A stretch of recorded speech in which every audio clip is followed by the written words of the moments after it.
I'm Nora Castellano, and the moment I finally chose myself over my family happened in the frozen food aisle of a Target in Naperville, Illinois, 3 days before Christmas. My phone was blowing up with increasingly frantic messages from my mother, but I was standing there with my 6-year-old daughter Maya, letting her pick out every single flavor of Ben and Jerry's ice cream her heart desired, because we were about to do something I'd never had the courage to do before. We were going to disappear. Not literally, of course. But we were about to spend Christmas exactly how we wanted, just the two of us, and let my family figure out their holiday dinner without their personal servant for the first time in 15 years. But I'm getting ahead of myself. Let me take you back to where this really started, because every rebellion has a breaking point, and mine came wrapped in a text message that was so casually cruel it took my breath away. 2 weeks earlier, I'd been sitting in my car outside Maya's occupational therapy appointment, exhausted from another double shift at the hospital where I worked as a respiratory therapist. My scrub still smelled like disinfectant, my feet ached, and I had exactly 40 minutes to get Maya home, fed, and through her bedtime routine before I had to log into my evening telehealth shift. That's when my mother's text came through in our family group chat. This year for Christmas, we're hosting your brother Marcus's new girlfriend Stephanie and her parents from Lake Forest. Very important people, her father owns 3 car dealerships. We'll need the formal dining room set up properly, so there won't be space for you and Maya at the main table. But we still need you to cook everything like always. Marcus wants your famous lasagna, and Dad is expecting his traditional standing rib roast. I stared at that message, reading it 3 times to make sure I understood correctly. My family was kicking my autistic daughter and me out of Christmas dinner to impress some strangers, but they still expected me to spend 3 days cooking for them. Before I could even process that betrayal, my brother Marcus chimed in. Thanks, sis. Oh, and can you make sure everything looks really professional this year? Stephanie's parents are used to country club standards. Then came my father's contribution, perfectly on brand. Nora, I also need you to pick up my gift for your mother, that Cartier bracelet from Oakbrook Mall. And don't make us feel guilty about the seating arrangement. Maya gets overwhelmed at big gatherings anyway. This is better for everyone. Better for everyone. Translation, better for everyone who mattered, which apparently didn't include Maya and me. I looked through my windshield at the therapy center where my brilliant, beautiful daughter was working so hard to navigate a world that constantly told her she was too much or not enough. Maya, who could recite every state capital and identify cloud formations like a meteorologist, but sometimes needed noise-canceling headphones in loud environments. Maya, who felt everything so deeply and loved so fiercely, but processed sensory information differently than neurotypical kids. To my family, she was an embarrassment. A problem. Something to be hidden when important people were around. I'd spent 6 years watching my family treat her like a secret to be managed, and I'd spent 34 years letting them treat me like unpaid staff whose only value was what I could provide. But what happened next changed everything. My phone rang. It was my mother, her voice dripping with the passive-aggressive sweetness she'd perfected over decades. Nora, honey, you didn't respond to my message. I need to know you're on board with the Christmas plan. I'm making the seating chart. Where exactly are Maya and I supposed to eat? I asked, keeping my voice carefully neutral. Well, we thought you could eat in the kitchen. That way you're close by if anything needs to be adjusted, and Maya won't be overstimulated by all the dinner conversation. It's really for the best. The kitchen. Like hired help. Like we weren't family at all. And you still want me to cook everything? Of course. No one makes lasagna like you do. And you know how particular your father is about his rib roast. Marcus is really counting on you, Nora. This dinner is so important for his future. Stephanie's family has connections that could really help his real estate career. Marcus's future. Marcus's career. Marcus's girlfriend. Never mind that I was the one who'd worked full-time while putting myself through respiratory therapy school as a single mother. Never mind that Maya was the grandchild who actually lived 20 minutes away and desperately wanted to be included in family traditions. I need to think about it, I said. My mother's voice immediately sharpened. Think about what? This is family, Nora. You don't get to think about whether you'll show up for family. I'll call you back. I hung up before she could guilt-trip me further, and that's when I noticed Maya standing at the therapy center door, her occupational therapist Rebecca beside her, both watching me with concern. Rebecca walked Maya to the car, then leaned down to my window. Everything okay? You look like you just got bad news. Family stuff, I said automatically, defaulting to the minimizing I'd perfected over years of explaining away my family's behavior. But Rebecca, who'd worked with Maya for 3 years and understood neurodiversity better than my family ever would, saw right through it. Nora, I'm going to say something as someone who sees a lot of families. The way you advocate for Maya in here is incredible. Fierce, informed, relentless. But I never see you advocate for yourself. I hope you know you deserve that same fierce protection. Her words hit me like a physical blow, because she was absolutely right. I drove home in silence while Maya chattered happily about the balance beam exercises she'd mastered, and I realized something that should have been obvious years ago. I'd been teaching my daughter to be small, apologetic, and grateful for crumbs by modeling exactly that behavior myself.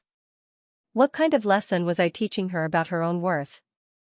That night, after Maya fell asleep surrounded by her weighted blanket and approximately 17 stuffed animals arranged in precise size order, I did something I'd never done before. I opened my laptop and looked at my bank account without flinching.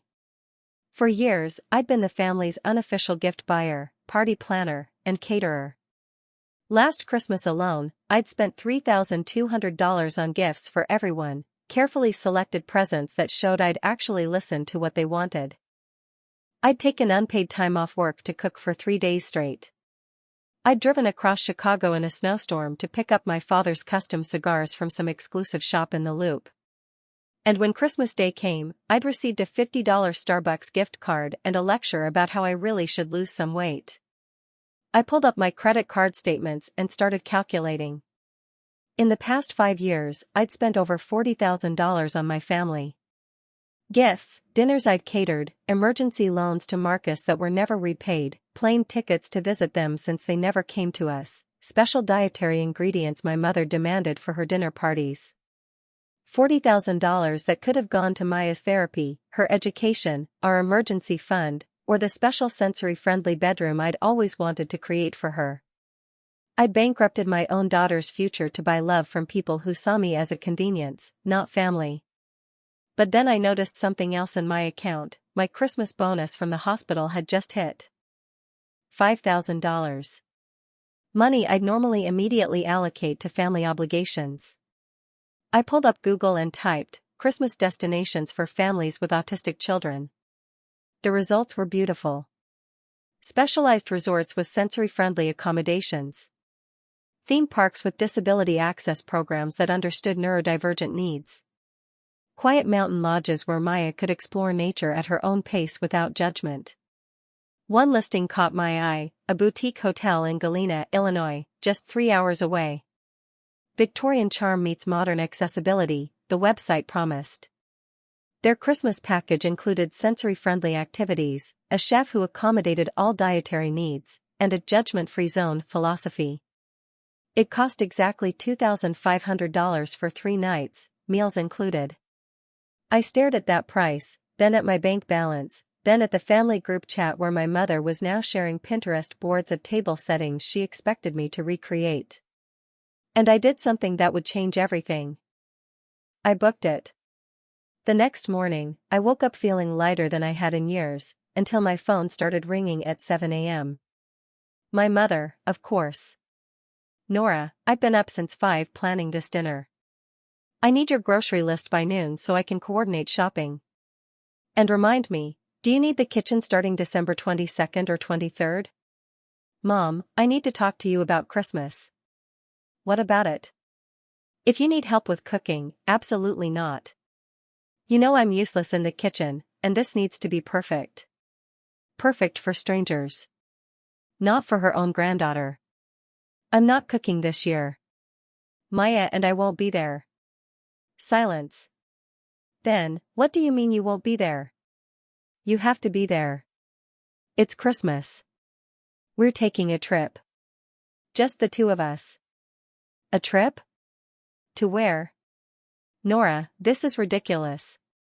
You can't just abandon your family for Christmas because of some tantrum about seating arrangements. It's not a tantrum, Mom. You literally told me there's no room for us at the table, but you still expect me to work for 3 days cooking for people who don't want my daughter around. How is that okay? Maya is difficult at formal dinners. You know she is. We're trying to make this comfortable for everyone except Maya and me.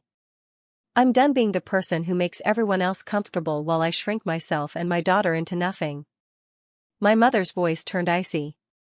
If you do this, if you ruin Marcus's important dinner, you're going to regret it. Your father will be devastated. We've always been able to count on you, Nora. You've been able to use me, Mom. There's a difference. We'll see you after the holidays. I hung up, hands shaking, heart pounding, and immediately wanted to take it all back. The guilt was crushing, years of conditioning myself to be the peacekeeper, the helper, the one who sacrificed so everyone else could be happy. But then Maya wandered into the kitchen in her dinosaur pajamas, sleepy and perfect, and asked, Mama, what's for breakfast? And I realized I was done teaching her that her existence was something to apologize for. How do you feel about an adventure? I asked. Just you and me. A special Christmas trip to a place where everyone will think you're absolutely perfect exactly as you are. Her face lit up like the sun. Really? A real adventure? The realest one yet, baby. The family meltdown was spectacular. Marcus called, furious. You're seriously going to sabotage my relationship because you're jealous I found someone? This is so typical, Nora. Always making everything about you. My father left a voicemail. Young lady, this selfish behavior is unacceptable. You're ruining your mother's Christmas and embarrassing this entire family. I expect an apology and a commitment to fulfill your responsibilities. My responsibilities. Never my needs, my exhaustion, my daughter's well-being. Just my responsibilities to serve them. But the message that almost broke me came from my mother at 11 p.m., when I was packing Maya's suitcase. I don't understand why you're doing this. After everything we've done for you. We let you live in our house when you got pregnant. We didn't disown you for having a baby without a husband. We invited you to family events even after Maya's diagnosis made things complicated. And this is how you repay us? By abandoning us when we need you most? Let me live in their house, as if charging me rent through college while Marcus lived there free wasn't relevant. Didn't disown me, as if that was the baseline for parental love. Invited me to events, as if I should be grateful for conditional, humiliating inclusion. I saved that voicemail not to torture myself, but as a reminder of why I was doing this. December 23rd dawned cold and clear, perfect for a drive through the Illinois countryside. Maya was up at 6 a.m., her small suitcase packed with mathematical precision, 7 books arranged by size, her tablet with exactly 42 downloaded episodes of her favorite show, 3 stuffed animals, her weighted lap pad, and a carefully curated selection of clothes that met her exact sensory needs. Mama, this is the most exciting thing that's ever happened, she said, double-checking her list. We loaded the car and left before my family could stage an intervention. I'd turned my phone on Do Not Disturb, but I could see the notifications piling up. 53 missed calls. 96 text messages. Voicemails from relatives I hadn't heard from in years, suddenly emerging to tell me what a selfish daughter I was being. My Aunt Linda's message was particularly special. Your poor mother is in tears. Marcus had to order catering and it's nowhere near as good as your cooking. You should be ashamed. Marcus had to pay for catering. The absolute tragedy. The drive to Galena was peaceful, the Illinois landscape dressed in snow like something from a holiday movie. Maya narrated everything she saw. That barn is red, which is typical because iron oxide is cheap and protects wood, Mama. And look, those are cumulus clouds, which usually mean fair weather. My brilliant girl, who my family thought was too much work to accommodate. The Galena Historical Inn was exactly what the website promised, a beautifully restored Victorian mansion decorated for Christmas with fairy lights, garlands, and a welcoming warmth that had nothing to do with the fireplace in the lobby. The owner, a woman in her 60s named Margaret, greeted us with genuine warmth. "You must be Nora and Maya. We're so glad you're here. Maya, I heard you're interested in history. Did you know this building was built in 1855? I have some original architectural plans I can show you if you'd like." Maya's eyes went wide. "Really? Can I see them now?" For the next hour, Margaret walked Maya through the building's history, never once flinching when Maya stymied by flapping her hands in excitement or asked the same question 3 times to process the information. She treated my daughter like the intelligent, curious child she was, not like a problem to be managed. I felt something inside my chest crack open, the realization of how exhausting it had been to constantly manage other people's discomfort with Maya's neurodivergence. That afternoon, while Maya did a holiday craft activity designed for sensory-sensitive kids, I finally checked my phone. The messages had reached a crescendo of guilt, anger, and manipulation. But buried among them was one message that surprised me, from my cousin Elena, whom I'd always liked but rarely saw. "Nora, I heard about Christmas. I'm proud of you. Your family has treated you like unpaid help for years, and it's about time someone called them on it. Enjoy your trip. You and Maya deserve it." Apparently, I wasn't the only one who'd noticed the dysfunction. I just was the first one brave enough to stop participating in it. Christmas Eve was magical in a way I'd never experienced. No stress about perfectly timed food. No anxiety about whether Maya would be overwhelmed. No walking on eggshells to keep everyone else comfortable. We baked cookies with the hotel's chef, who patiently showed Maya how to decorate sugar cookies and didn't mind when she spent 45 minutes making sure the frosting was perfectly symmetrical. We took a horse-drawn carriage ride through the historic downtown, Maya wrapped in blankets and pointing out architectural details with genuine joy. We watched a holiday movie in our room, eating popcorn in our pajamas at 6 p.m. because we could. "Mama," Maya said as we got ready for bed, "this is the best Christmas ever." Nobody looked at me weird today. Not even once. I hugged her tight, blinking back tears. "That's because everyone here sees how amazing you are." "Are we going to Grandma's house tomorrow?" "No, baby. We're staying here. Just us." She thought about this carefully, processing. "Is Grandma mad at us?" I could have lied, could have protected her from the reality of family dysfunction. But Maya was 6, and she was autistic, not stupid. She'd noticed years of subtle exclusion even if I'd pretended she hadn't. "Grandma made some choices that weren't kind," I said carefully. "And Mama decided we deserved to be somewhere we're celebrated, not just tolerated. Sometimes the people who love us don't know how to show it in ways that feel good. That's their problem to fix, not ours." Maya nodded seriously. "Like when Tommy at school says he wants to be my friend but then makes fun of my special interests?" "Exactly like that, sweetheart. I'm glad we came here instead." "Me too, baby. Me too." Christmas morning, Maya woke me up at 6:47 a.m. Not 6:45 or 6:50, but precisely 6:47, because Maya's internal clock ran on exactness. The hotel had left a small Christmas tree in our room, and I'd stayed up late arranging presents underneath, books about architecture and weather, a new weighted blanket with her favorite constellation pattern, and a custom-made social storybook I'd commissioned from an occupational therapist friend, all about a little girl who was perfectly wonderful exactly as she was.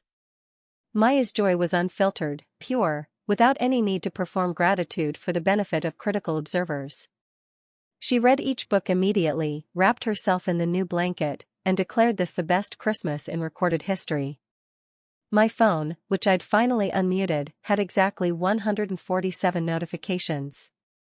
I ignored all of them except one, a text from my hospital colleague, Jennifer. "Hey, I heard through the grapevine that you skipped family Christmas. Good for you. Come to my house tomorrow for leftovers and wine. Bring Maya. My kids will love her. Real friendship. No conditions, no guilt, just simple kindness.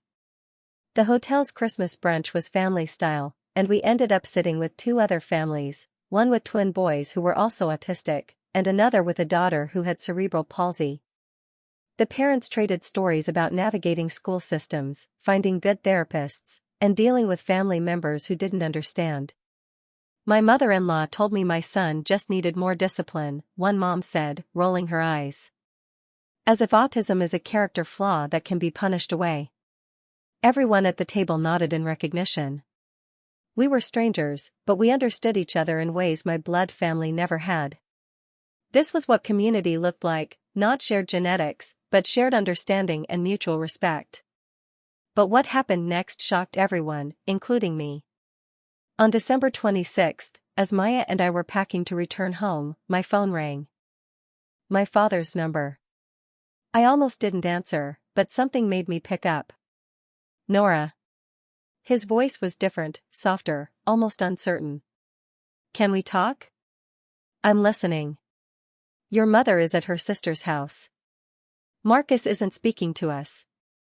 And I'm sitting in a house full of leftover catering we're going to throw away because nobody showed up for Christmas dinner.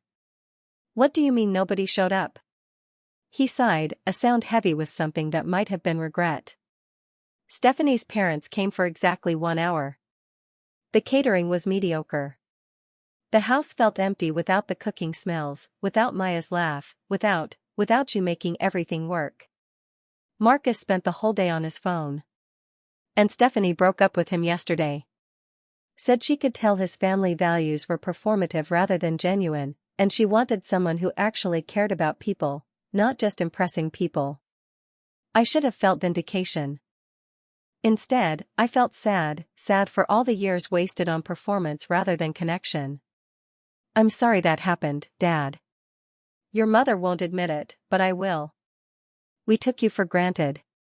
We took Maya for granted. We treated you like you existed to make our lives easier, not like people with your own needs and feelings. And when I watched Marcus order that catering for twice what you would have charged us, when I saw how little effort anyone put into making Christmas special, I realized what we'd lost. My throat tightened. It's not about the cooking, Dad.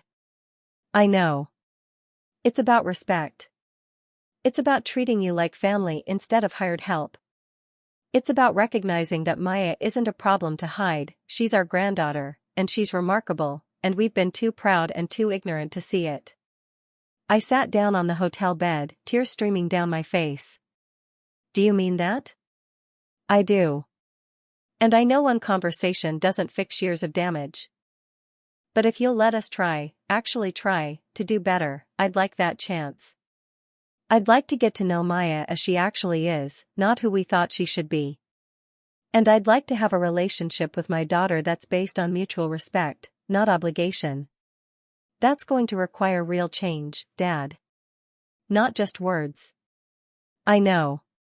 Your mother might take longer to get there. She's stubborn. But she's also miserable, and I think she knows why. Marcus is having his own reckoning. Maybe this was the wake-up call we all needed. After we hung up, I sat there for a long time, processing. Maya looked up from her book. Was that Grandpa? Yes. Is he still mad? No, baby. I think he's finally starting to understand. She considered this with her usual seriousness.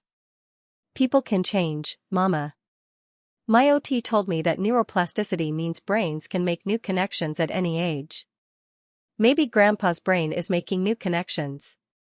Leave it to my 6-year-old to sum up family therapy with neuroscience. 3 months later, change was happening slowly but genuinely. My father had started reading books about autism, actual scientific books, not the fear-mongering nonsense most people consume. He'd learned about Maya's special interests and started sending her articles about architecture and meteorology. My mother was harder, her pride more wounded, but she'd started showing up. Small things at first, a text asking how Maya's school day went, an invitation to Sunday brunch that included sensory-friendly environment in the details. She was trying, even if it was awkward. Marcus had apologized, genuinely and without excuses. Losing Stephanie had apparently triggered some serious self-reflection about what kind of person he wanted to be. He'd volunteered to repay the $15,000 he'd borrowed over the years, and he'd started showing up to Maya's school events. But the biggest change was in me. I'd stopped waiting for my family's approval to feel worthy. I'd started saying no without guilt. I'd built boundaries made of steel and refused to budge when they were tested. Maya and I had started a new tradition, quarterly adventure trips, just the two of us. Sometimes Margaret's in Galena, sometimes other sensory-friendly destinations, always prioritizing joy over obligation. I'd also joined a support group for parents of autistic children, where I met other mothers who understood the exhaustion, the advocacy battles, the fierce protective love that came with raising neurodivergent kids. These women became my chosen family, people who celebrated Maya's uniqueness rather than treating it as a problem. At Maya's school conference, her teacher said something that made me cry. Maya told the class that her mom taught her that being different isn't wrong, it's just different. And that people who can't appreciate differences are missing out. She's one of the most confident children I've taught. Confident. My daughter, who my family had wanted to hide, was confident. That's when I knew I'd made the right choice. Because teaching Maya that her worth wasn't negotiable, that love shouldn't require shrinking yourself, that boundaries were healthy, those were the greatest gifts I could give her. This past Christmas, exactly 1 year after our Galena trip, we hosted dinner at my house. On my terms, with my menu, in my sensory-friendly environment. My parents came. Marcus came. My cousin Elena came with her kids. Jennifer from the hospital came with her family. Margaret from the inn even drove up because we'd become genuine friends. The table was mismatched chairs and casual dishes. Maya wore her comfortable clothes, not fancy dresses that itched. When she needed to take a break and stim in her room for 15 minutes, nobody commented or made her feel bad. The conversation was real, not performed for status or appearances, just actual connection. My father asked Maya to explain cloud formations and listened with genuine interest. My mother helped with dishes without martyring herself. Marcus played board games with Maya and actually followed her rules without complaining. It wasn't perfect, because families never are. But it was real. And real, it turns out, is so much better than the performance of perfection we'd maintained for years. As everyone left, my father pulled me aside. Thank you for giving us another chance. And thank you for teaching us what we should have known all along, that showing up for family means actually seeing them, not just using them. After everyone left, Maya and I snuggled on the couch, full of good food and better memories. Mama, this was the best Christmas ever, she said. Even better than Galena. Why's that, baby? Because everyone was actually happy to be here. Not fake happy. Real happy. I could tell the difference. My brilliant girl, reading emotions with the clarity that comes from processing the world honestly. You know what I learned, Maya? Sometimes the bravest thing you can do is choose yourself. Not in a selfish way, but in a I deserve respect way. And when you do that, you teach other people how to treat you. Some people won't learn, and that's okay. But some will, and those are your real people. Like Grandpa did? Exactly like that. She yawned, that perfect kid yawn that meant bedtime was imminent. I'm glad you chose us, Mama. I'm glad we went to Galena. Because now Christmas is the best, and everyone knows I'm awesome just how I am. You've always been awesome, baby. Some people just needed reminding. To every woman reading this who's been told she's too much or not enough, who's been expected to sacrifice herself for family peace, who's been made to feel guilty for having boundaries, I want you to know something: you are not selfish for choosing yourself. You are not cruel for enforcing boundaries. You are not obligated to accept crumbs and pretend it's a feast.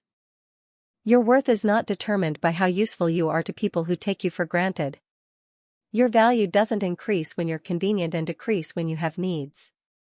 Sometimes the most loving thing you can do, for yourself and for the people who depend on you, is to stop participating in dysfunction. To walk away from relationships that require you to be smaller. To teach by example that respect is not optional.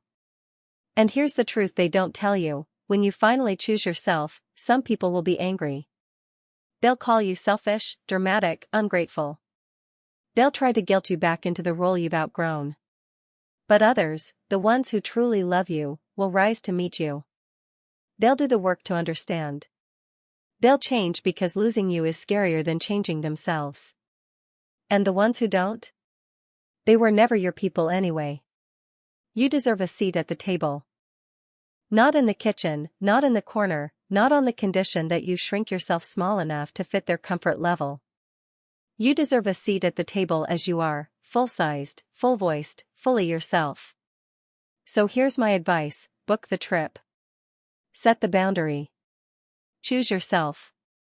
Teach the people you love, especially your children, that their worth is inherent, not conditional. And if they can't handle your fullness? That's their loss, not your problem. You were never too much. They were just too small to contain you. Remember that. Always.